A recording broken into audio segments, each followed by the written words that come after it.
வணக்கம். நாளேந்திரன். ஏர் இந்தியா விமான விபத்துக்கு பிறகு அதிகமான விமானங்கள் விபத்துக்குள்ளாகிறத நம்ம காணக்கூடிய இருக்குது.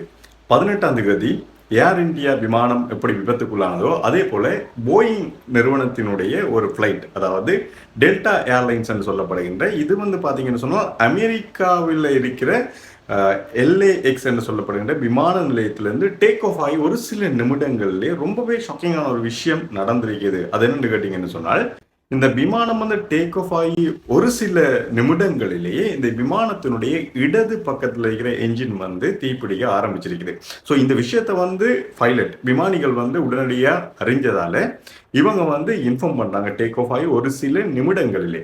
ஸோ இன்ஃபார்ம் பண்றாங்க, நான் எகெயின் அதாவது இந்த விமானத்தில் இருக்கிற என்ஜின் தீப்பிடிச்சதால மறுபடியும் இந்த டேக் ஆஃப் ஆன இடத்திலே அந்த விமான நிலையத்திலே மறுபடியும் தரையிறக்கிறதுக்கு இன்ஃபார்ம் பண்றாங்க. ஸோ அதுக்கு பிறகு பார்த்தீங்கன்னு சொன்னா இந்த குறுகிய டைமுக்குள்ளேயே இந்த ஃபயர் க்ரூன்னு சொல்லுவாங்க இல்லையா, அதாவது இந்த ஏர்போர்ட்ல வேலை செய்கின்ற இந்த ஃபயர் பிடிச்ச விஷயங்கள்லாம் அணைக்கிறவங்க, ஸோ அவங்க எல்லாரையுமே ரெடி பண்றாங்க. இந்த ஃப்ளைட் பார்த்தீங்கன்னு சொன்னால் 235 நபர்கள், அதாவது 226 பேசஞ்சர்ஸோட 9 கேபின் க்ரூ வித் பைலட்.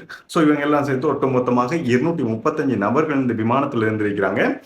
நிறைய மக்கள் பயந்த ஒரு விஷயம் பார்த்தீங்கன்னு சொன்னால், இந்த விமானம் இடது பக்க என்ஜின் தீப்பிடிக்குது.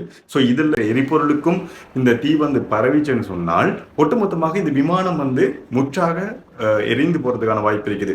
ஸோ இதே போல ஏர் இந்தியா விமானம் விபத்துக்குள்ளாகி அதுல பயணிகள் உட்பட கேபின் குரூ எல்லாருமே இறந்து போன மாதிரி அப்படியான ஒரு சம்பவம் நடந்துடக்கூடாதுன்னு நிறைய பேர் ப்ரே பண்ண டைம்ல எந்த ஒரு பிரச்சனையும் இல்லாம, எந்த ஒரு நபருக்குமே எந்த ஒரு ஆபத்தும் இல்லாம இந்த விமானம் மறுபடியும் டேக் ஆஃப் ஆன அந்த விமான நிலையத்திலே LAX என்று சொல்லப்படுகிற அமெரிக்காவில் இருக்கிற அந்த விமான நிலையத்திலேயே பாதுகாப்பான முறையில் தரையிறக்கப்பட்டிருக்குது. இந்த தீ கூட அணைக்கப்பட்டிருக்குது. எந்த ஒரு பயணிகளுக்கும் கேபின் குரூ யாருக்குமே எந்த ஒரு பிரச்சனையும் இல்லாமல் இந்த விஷயம் நடந்திருக்குது.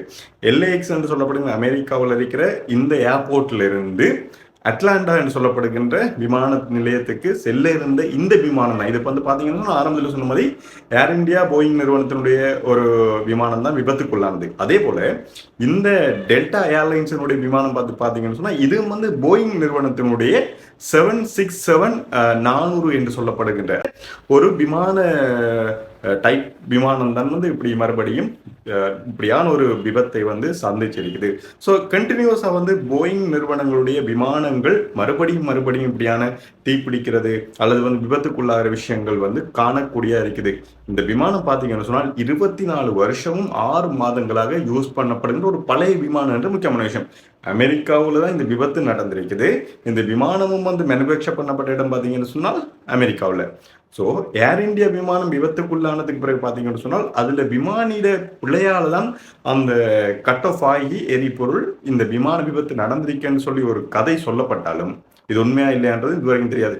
ஆனா அதே மாதிரி இந்த போயிங் நிறுவனத்துடைய விமானம் அமெரிக்காவில் இப்படி ஒரு மிகப்பெரிய விபத்தை சந்திச்சிருக்குது.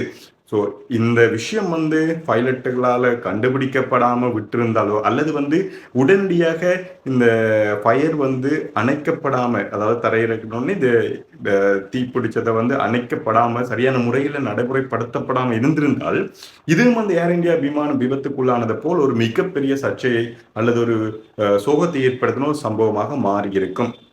ஸோ போயிங் நிறுவனத்தில் இருக்கிற தவறுகளை மறுபடியும் போயிங் நிறுவனத்தினுடைய விமானங்கள் விபத்துக்குள்ளாதுன்றது இப்ப மிகப்பெரிய ஒரு கேள்வியை எழுப்பியிருக்குது. இந்த போயிங் நிறுவனத்தினுடைய 767-400 என்று சொல்லப்படுகிற இந்த விமானத்துல தீப்பிடிச்சதுக்கு என்ன ரீசன் போயிங் நிறுவனத்தால சொல்லப்பட போகுது என்று சொல்லி பொறுத்திருந்து பார்ப்போம். இது சம்பந்தப்பட்ட உங்களோட கருத்துக்களை கமெண்ட் செக்ஷன் சொல்லுங்க. அடுத்ததாக இன்னொரு அப்டேட்டான நியூஸோட வீடியோ நான் ஷேர் பண்ணிக்கிறேன். நன்றி.